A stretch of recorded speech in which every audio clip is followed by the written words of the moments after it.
How to fix unable to send SMS message Discord.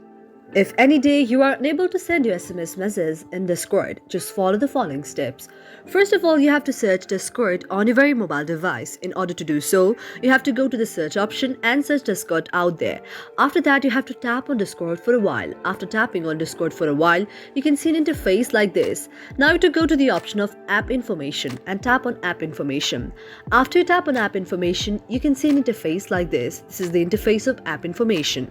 Now you have to scroll down and go to the option of storage. After going to the option of storage, if there is any cache, you have to clear down the cache. Otherwise, you have to go back.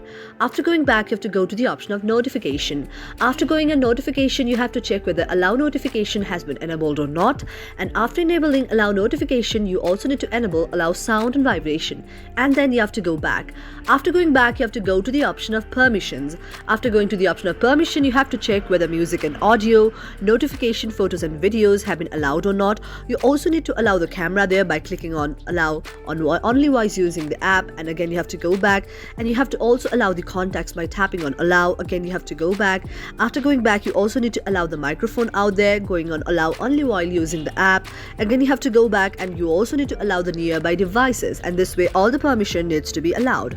After that, you have to go back, and after going back, you will see the next interface, that is set as default. You have to tap in set as default and enable open the supported links. After that, you have to go back. After going back, you have to scroll down and go to the option of app details and store.